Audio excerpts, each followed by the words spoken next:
अस्सलाम वालेकुम दोस्तों, कैसे हैं आप। मैं हूं आपका दोस्त नासिर अली और आप देख रहे हैं मेरा यूट्यूब चैनल। आज का हमारा मौजू है स्पेस इंसान को चेंज किस तरह से करती है, यानी कि how human will change on space. Space में जाकर इंसान जो है वो किस तरह से इवॉल्व होता है, किस तरह से चेंज होता है, उसके जीन्स में कैसा फ़र्क आता है, उसका जीनोम कैसे चेंज होता है, उसके जो इंसान के मॉलिक्यूल्स हैं, उसके जेनेटिक्स हैं, उसमें क्या क्या तब्दीलियां रोनमा होती हैं। आज का हमारा मौजू यही है। इसके मतलब हम जानने की कोशिश करेंगे। एक्चुअली ये बड़ा ही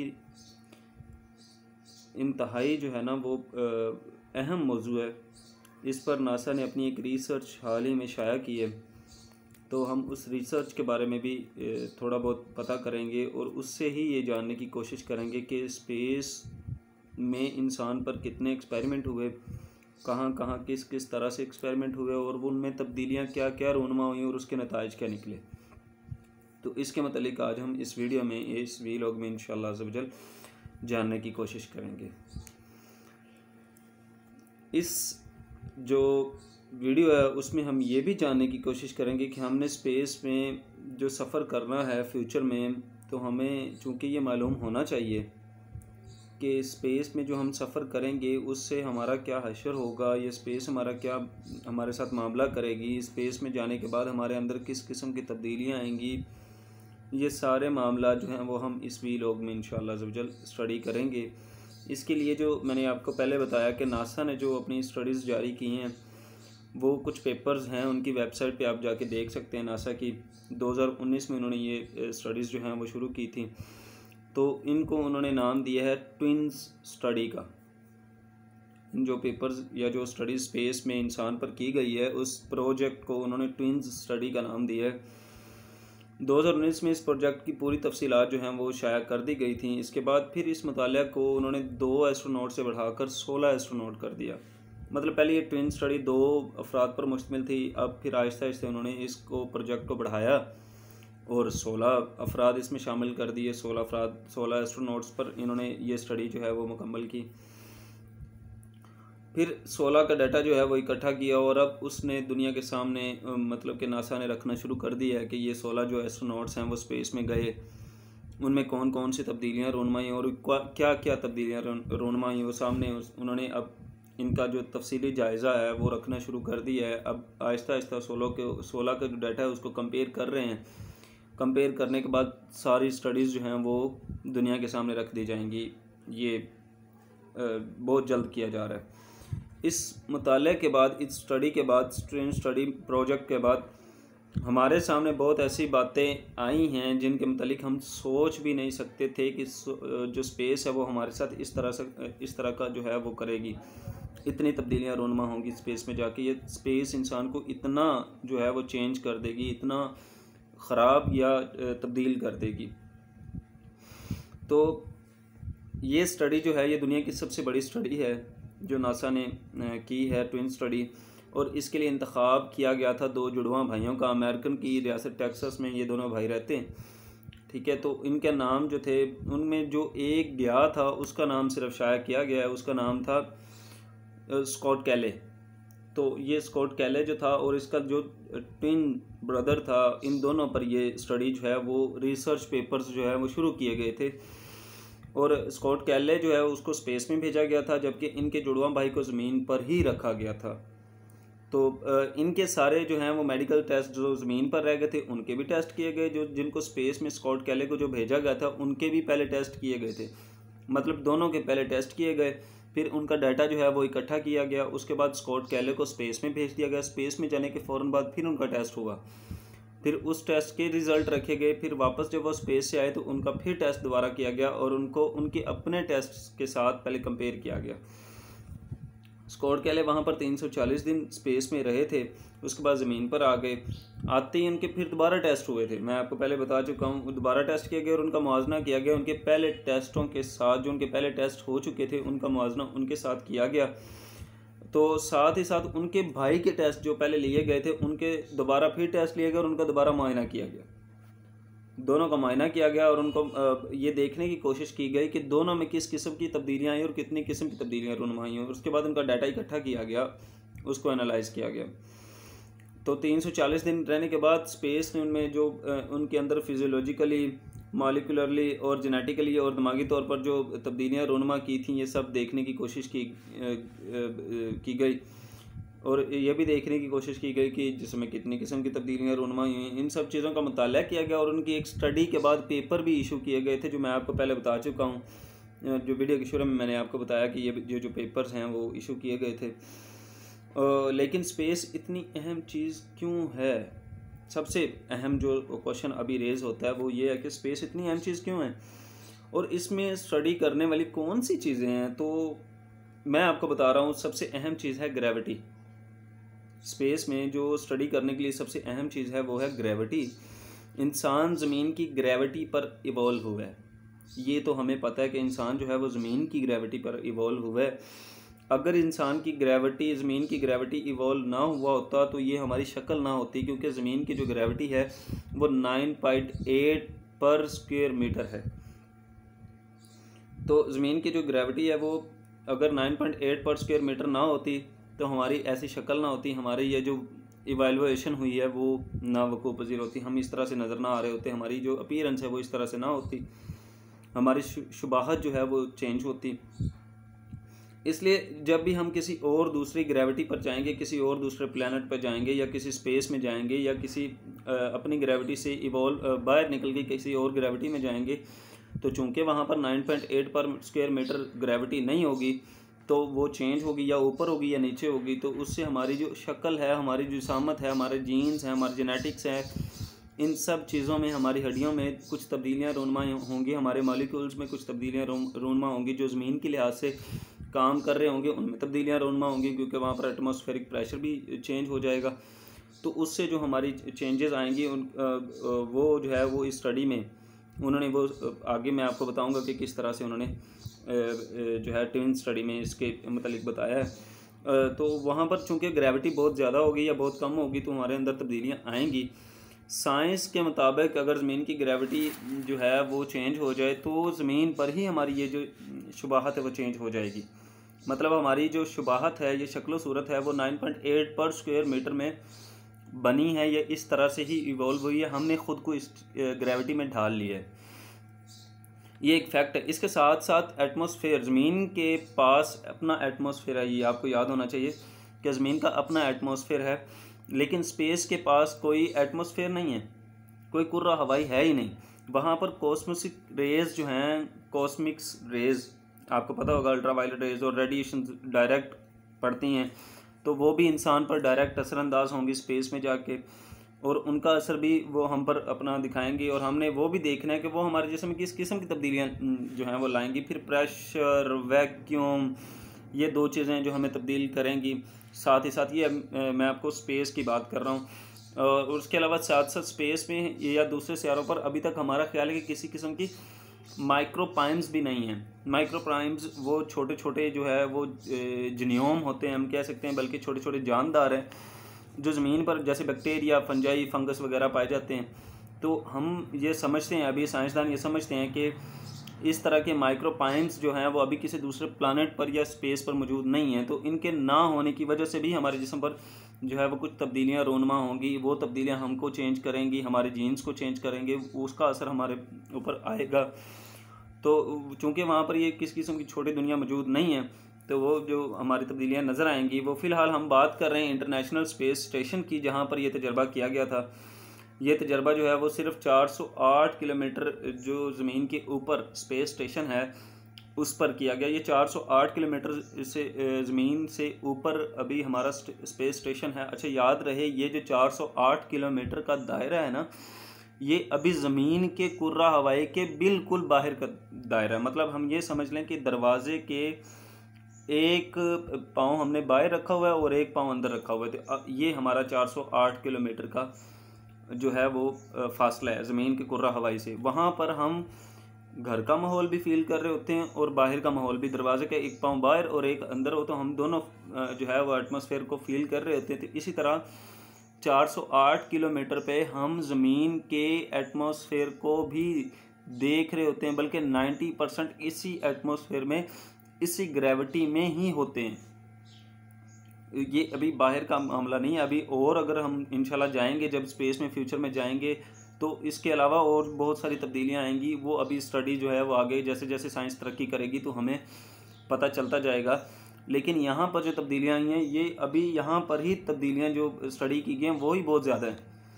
तो ये जो 408 किलोमीटर का है वो नहायत ही लो अर्थ ऑर्बिट है, मैं आपको पहले बता चुका हूँ। इसका मतलब है कि ज़मीन के हम बहुत करीब हैं।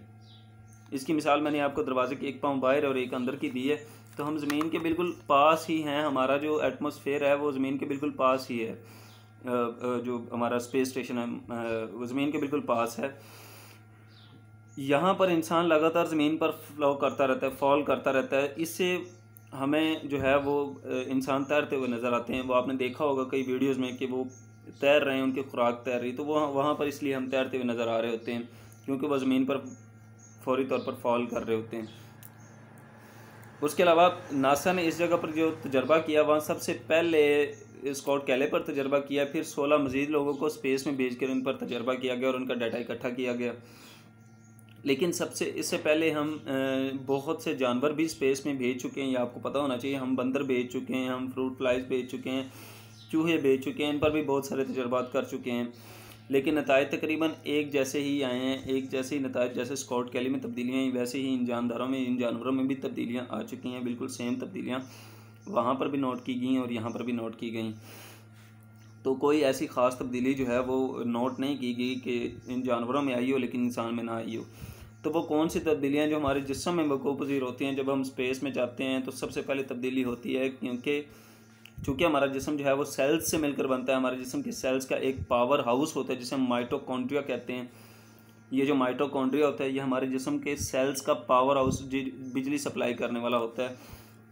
ये एक तरह का ट्रांसफार्मर होता है जो हमारे जिस्म के सेल्स को बिजली देता है, एनर्जी मुहैया करता है कि सेल के अंदर जितने भी रिएक्शंस हो रहे हैं उनको करवाने के लिए माइटोकॉन्ड्रिया एनर्जी मुहैया कर रहा होता है। ये हमें पता है, हमने बायोलॉजी में पढ़ चुके हैं कि माइटोकॉन्ड्रिया जो है वो हमारे सेल्स को किस तरह से एनर्जी मुहैया करता है। हम रोज़मर्रा के जो काम कर रहे होते हैं, हमारे सेल्स के अंदर जो रिएक्शन हो रहे होते हैं, तो माइटोकॉन्ड्रिया क्या करता है कि उन रिएक्शंस को वक़ूफ़ पज़ीर करने के लिए एनर्जी बार बार जनरेट करता है। तो वो जब जनरेट करता है तो हमें भूख लगती है, जिससे हम खाना खाते हैं, फिर मज़ीद एनर्जी जो है वो पैदा होती है।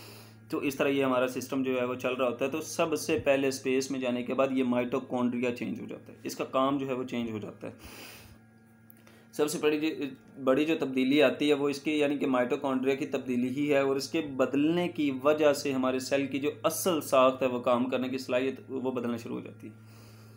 मतलब कि माइटोकॉन्ड्रिया चेंज हो जाता है, हमारा सेल्स जो है वो काम तो मुसलसल कर रहा होता है, लेकिन उसकी जो सलाहियत है वो तब्दील होना शुरू हो जाती है, इवॉल्व होना शुरू हो जाती है। स्पेस में जाने के बाद उसकी कुर्रा हवाई में तब्दील होना शुरू हो जाती है। ये सबसे बड़ा जो है वो बताया जा रहा है कि हमारी अंदर जो सबसे पहली तब्दीली आती है। उसके बाद हमारा कार्डियक रिदम जो है वो तब्दील होना शुरू हो जाता है। कार्डियक रिदम तब्दील होता है, हमारा इम्यून सिस्टम तब्दील होना शुरू हो जाता है, मेटाबॉलिज्म तब्दील होना शुरू हो जाएगा। ये वो तब्दीलियाँ हैं जो इस रिसर्च पेपर में लिखी गई हैं। लिखा गया कि ये चीज़ें बदलती देखी गई हैं। स्कॉट कैले के माइटोकॉन्ड्रिया में जिस तब्दीली की वजह से इन चीज़ों में तब्दीली आने को बगौर देखा गया है, ये बड़ी तब्दीलियाँ हैं। इस पर और भी रिसर्च की गई हैं क्योंकि ये वो ज़्यादा लेकिन चूँकि ये बहुत ज़्यादा बड़ी तब्दीलियाँ हैं, इसलिए मैं आपको ये चीता तब्दीलियाँ पहले आपको बता चुका हूँ कि ये सारी तब्दीलियाँ हमारे अंदर ऑलरेडी एग्जिस्ट कर रही हैं। जब हम स्पेस में जाते हैं तो ये तब्दीलियाँ सबसे पहले वक़ूफ़ पज़ीर होना शुरू हो जाती है। 340 दिन स्पेस में गुजारने के बाद जो है वो स्ट्रेस लेवल बहुत हद तक बढ़ जाता है स्कॉट कैले का। उसके अलावा ऑक्सीडेटिव स्ट्रेस जो होता है वो बहुत, उसका लेवल देखा गया कि बहुत ज़्यादा हद तक बढ़ चुका था। इसकी वजह से वो बहुत ज़्यादा तब्दीलियाँ जिस्म में आ रही थी। स्ट्रेस तो वैसे भी इंसान को जो है वो बहुत ज़्यादा तब्दील कर देता है, बहुत ज़्यादा डैमेज करता है। और ऑक्सीडेटिव स्ट्रेस जो है तो फिजियोलॉजिकली तब्दीलियाँ लाता है, इंसान के अंदर अपीयरेंस में तब्दीलियाँ लेके आता है। तो स्पेस में जब हम इंसान स्ट्रेस में जाता है तो उसकी वजह से रिएक्टिव ऑक्सीडेटिव स्ट्रेस जो है वो रिलीज़ होना शुरू हो जाती है, रिलीज़ होती है, तो जो कि हमारे जिस्म के जेनेटिक्स को हमारे जीनोम को भी तब्दील करना शुरू कर देती है। तो ये दूसरी रिसर्च थी जो तब्दीली लाकर हमारे जिस्म को दूसरे नंबर पर सबसे ज़्यादा तबाह करती हैं। इस पर अभी भी बहुत रिसर्च हो रही है। जो ऑर्गन सबसे ज़्यादा मुतासिर होता है स्पेस में वो है जिगर, यानी कि हमारा लीवर। वो बहुत ज़्यादा तब्दील होता है। लीवर, दिल भी बहुत ज़्यादा मुतासिर होता है, लेकिन दिल से ज़्यादा जो है वो हमारे जिस्म का खून पैदा करने वाला ये लीवर जो है वो मुतासिर होता है। लीवर तबाह हो जाता है क्योंकि इससे ताल्लुक़ रखने वाले जो जीन्स थे वो सबसे पहले तब्दील हो गए, वो सब तब्दील हो गए होते हैं। इसलिए ये लीवर जो है वो सबसे ज़्यादा मुतासिर हो जाता है। लीवर इस सब में सबसे ज़्यादा मुतासिर हुआ। लीवर की साख तब्दील हो गई। ये स्पेस में जाने के बाद लीवर की साख तब्दील हो गई, लीवर का सिस्टम तब्दील हो गया और ये बहुत ज़्यादा काम करना शुरू हो गया। ज़मीन पर जो लीवर काम करता है उससे दुगना काम करना, उससे चुगना काम करना शुरू हो गया। ये स्पेस में जाने के बाद, ये स्कॉट कैले की रिसर्च के मुताबिक, सारा ट्विन स्टडी के मुताबिक मैं आपको बता रहा हूँ कि स्पेस में जाने के बाद ये सारी तब्दीलियाँ रूनुमा होना शुरू हो गई। इसका जो फंक्शन है वो तब्दील हो गया। लीवर का काम क्या होता है? खून पैदा करना वगैरह वगैरह। तो इसका फंक्शन उल्ट हो गया। ठीक है, मैं आपको ये भी बताता जाऊँ कि इंसान के जिस्म में जो 23 जोड़े होते हैं क्रोमोसोम के, हर सेल में क्रोमोसोम्स होते हैं। हमें पता है, हमने बल्कि ये बायोलॉजी में पढ़ चुके हैं कि इंसान जो है उसकी पैदाइश जो है वो क्रोमोसोम्स के जोड़ों से होती है। तो 23 जोड़े होते हैं इंसान के अंदर क्रोमोसोम्स के। हर सेल में क्रोमोसोम्स होते हैं और उनके 30 जोड़े होते हैं। ठीक है, इन क्रोमोसोम्स के किनारों पर, यानी कि इनकी एंडिंग पॉइंट पर, जैसे हमारे जूतों के तस्मों के किनारों पर वो लोहे के और प्लास्टिक के वो खोल नहीं चढ़े होते, बर्ड्स लगे होते हैं, इसी तरह इन क्रोमोसोम्स के भी उन किनारों पर बर्ड्स लगे होते हैं, खोल बने होते हैं। क्रोमोसोम्स के आखिर में ख़ास किस्म के बर्ड्स लगे होते हैं जिनको हम टेलोमेयर कहते हैं। टेलोमेयर जो होते हैं ना, वो हमारे क्रोमोसोम्स के एंडिंग पॉइंट पर, चारों किनारों के एंडिंग पॉइंट पर, 2 क्रोमोसोम्स के चारों किनारों पर एंडिंग पॉइंट पर वो एक ख़ास किस्म के रंग के होते हैं। उससे पता चलता है कि ये क्रोमोसोम का हिस्सा है, लेकिन ये इसके एंडिंग पॉइंट है, तो उसको हम टेलोमेयर कहते हैं। ये टेलोमेयर वक्त के साथ साथ छोटे होते हैं। जैसे जैसे ये छोटे होते जाएंगे हमारी उम्र बढ़ती जाएगी और हम जो है वो मौत के करीब होते जाएंगे। हमारी जिस्म जो है वो इवॉल्व होना बंद हो जाएगा जैसे जैसे ये छोटे होते जाएंगे। तो ये हमने बायो में पढ़ा था। लेकिन यहाँ क्या बता रहे हैं, वो रिसर्च क्या बता रही है, वो कहता है जी वक्त के साथ साथ ये टेलोमेयर छोटे होते जाते हैं। ठीक है, जैसे जैसे इंसान की उम्र बढ़ती जाती है ये छोटे होते जाते हैं।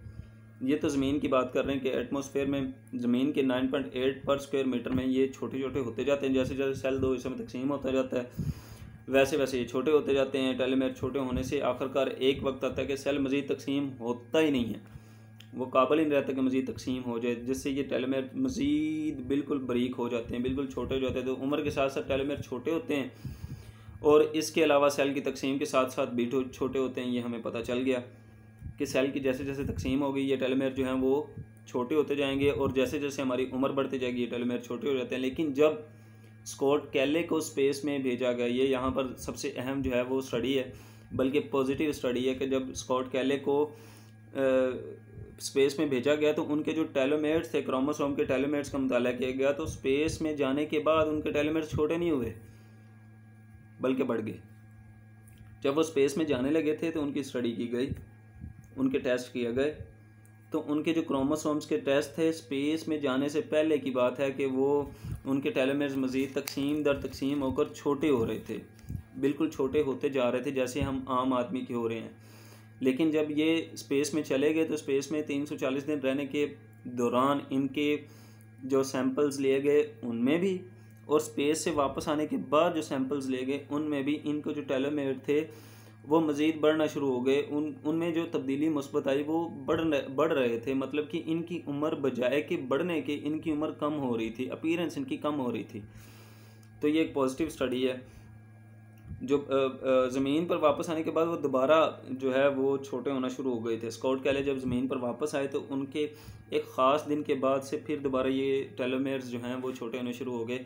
मतलब स्पेस में गए तो टेलोमेयर बढ़ रहे थे, जब वापस स्पेस से ज़मीन पर आए तो ख़ास 30 या 2 हफ्ते के बाद जो है वो इनके टेलोमेयर्स दोबारा छोटा होना शुरू हो गए थे, दोबारा अपनी असल पोजीशन में आना शुरू हो गए थे। और तकरीबन जितनी भी तब्दीलियाँ स्पेस में जाने के बाद हुई थी वो वापस आने के 6 माह के अंदर अंदर ही वापस तब्दील होना शुरू हो गई थी, अपनी असली हालत में आना शुरू हो गई थी। जिनको तब्दील होकर नॉर्मल होना था, कुछ ऐसी तब्दीलियाँ जो कभी नॉर्मल नहीं हुई थी स्कॉट कैले की, वो असल हालत में जैसे स्पेस में थी वैसे ही रहीं, अभी भी वो एग्जिस्ट कर रही हैं। यहाँ पर ये बताना चाहूँगा कि अगर टेलोमेर छोटे हों तो मैं आपको पहले बता चुका हूँ कि टेलोमेर अगर छोटे हों तो हमारे जो है वो एज बढ़ रही होती है, हमारा बुढ़ापा जो है वो हम पर आना शुरू हो जाता है वगैरह वगैरह। बस ये एक पॉजिटिव चीज़ थी जो स्पेस में इंसान के अंदर वकूफ़ पज़ीर हुई, बड़ा अच्छा उसने मतलब कि साइन पेश किया। ये हमें अब तक स्पेस में जो है वो मुस्बत तब्दीली देखने में मिली है। स्पेस में एक तजर्बा ये भी किया गया कि वैक्सीन की एफिकेसी यानी कि तासीर का भी तजर्बा किया गया। वैक्सीन कितनी एफिशिएंट होती है स्पेस में जाने के बाद, इसका भी तजर्बा किया गया। ये जो अभी कोविड वैक्सीन फ़र्ज़ कर लें लगाई है, तो ये ज़मीन पे लगाने के बाद और फिर वहाँ पर जो है वह स्पेस में लगाने के बाद ये स्टडी की गई कि आया कि वैक्सीन स्पेस में किस तरह से काम कर रही है, कितना जो है वो काम कर रही है, और ज़मीन पर किस तरह से काम कर रही है और कितना काम कर रही है, कितना फ़ायदा दे रही है। तो इसकी भी स्टडी की गई। स्कॉट कैली को कुल 3 वैक्सीन लगाई गई थी। एक वैक्सीन ज़मीन पर लगाई गई थी, एक स्पेस में जाने के बाद लगाई गई थी, एक स्पेस से वापस आकर लगाई गई थी। तो ये आपने गौर से सुना है, एक ज़मीन से जब स्पेस में जाने लगे थे तब वैक्सीन लगाई गई थी, एक जब स्पेस में चले गए थे तो स्पेस में जाते वहाँ स्टे 340 दिन के दौरान एक वैक्सीन लगाई उन्होंने, और एक वहाँ से जब वापस आ गए ज़मीन पर तो तब फिर एक वैक्सीन उनको लगाई गई थी। तो एक ज़मीन पर जो है वो स्पेस में और आखिरी ज़मीन पर, और हैरानकुन तौर पर हमारे इम्यून सिस्टम को पता ही नहीं चला, उनके इम्यून सिस्टम को पता ही नहीं चला कि वैक्सीन को कैसे टैकल करना है। यानी कि तीनों बार ही यही रिज़ल्ट आए कि इनके जिस्म को पता नहीं चला कि वैक्सीन को किस तरह से उन्होंने जो है वो टैकल करना है, किस तरह से संभालना है। तो ये भी एक अच्छी खबर है कि वैक्सीन जो है वो स्पेस में बेहतर तरीके से काम सर अंजाम दे सकते हैं। जिस तरह से ज़मीन पर वैक्सीन जो है वो काम सर अंजाम देती हैं, बिल्कुल इसी तरह वो स्पेस में भी हमारे काम आएंगी। इसके बाद अगली रिसर्च जो है स्कॉट कैले पर यह की गई कि क्या उनके जीन्स तब्दील हुए। ये एक बहुत बड़ी रिसर्च थी, एक बहुत अहम रिसर्च थी कि क्या उनके जीन्स में कोई तब्दीली आई है, क्या उनके डीएनए में कोई तब्दीली आई है। तो इसका जवाब है हाँ, बिल्कुल आई थी। उनके जीन्स बिल्कुल बदले थे, उनके डीएनए में बिल्कुल तब्दीली रूनुमा हुई थी। तो स्पेस में 340 दिन रहने के बाद स्कॉट के जीन्स एक्सप्रेशंस तब्दील हो गए थे। उनके जो जीन्स के बने हुए थे एक्सप्रेशंस वो बिल्कुल तब्दील होना शुरू हो गए थे। लेकिन जो ज़्यादा एक्सप्रेशंस तब्दील हुए वो आखिरी 6 माह में हुए। ये आप याद रखिए, 340 दिन रहे लेकिन आखिरी 6 माह में उनके एक्सप्रेशन ज़्यादा तब्दील हुए थे। ये बहुत अहम है हमारे लिए। इसका मतलब यह कि जितनी देर हम स्पेस में रहेंगे हमारे जो जीन्स हैं वो उतनी जो है वो तब्दील होना शुरू हो जाएंगे, वैसे वैसे वक्त के साथ साथ तब्दील होना शुरू हो जाएंगे। और आखिरी टाइम में तो हमारे मतलब कि 6 माह के बाद हमारे जीन्स जो हैं वो चूँकि हम स्पेस के एटमॉस्फेयर में ढलना शुरू हो जाएंगे तो वो जल्दी जल्दी हमारे इवेल्यूएट होना शुरू हो जाएंगे, जल्दी जल्दी तब्दील होना शुरू हो जाएंगे। यानी कि हमारा जिस्म जो है वो हमारा जिन्यून सिस्टम या प्रोग्राम ही तब्दील होना शुरू हो जाएगा। हमारा जो प्रोग्रामिंग है अल्लाह ने बनाई वो प्रोग्रामिंग एक्चुअली तब्दील होना शुरू हो जाएगी स्पेस में जाने के बाद। और इससे मुतल्लिक़ा तब्दीलियाँ हमारे जिस्म के अंदर वक़ूफ़ पज़ीर होना शुरू हो जाएंगी। हमारा जो है जब स्कॉट ज़मीन पर वापस आए थे तो उनके जीन्स वापस नॉर्मल होना शुरू हो गए थे, लेकिन जैसे ही वो स्पेस में गए उनके जीन्स स्पेस के लिहाज से तब्दील होना शुरू हो गए। तो हम ये कह सकते हैं कि जब हम स्पेस में जाएंगे तो हमारा जो जीन्स है वो तब्दील स्पेस के मुताबिक तब्दील होना शुरू हो जाएगा।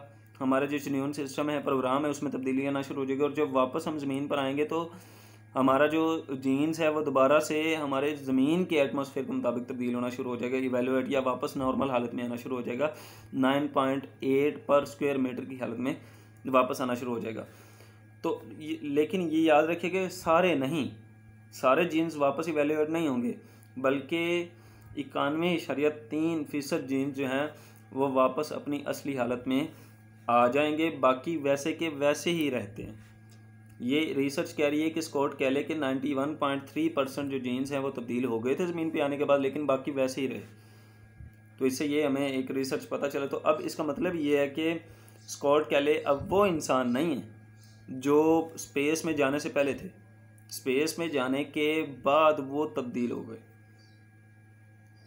अब वो तब्दील हो गए हैं तो स्पेस हमें 8.7% तक तब्दील कर देती है।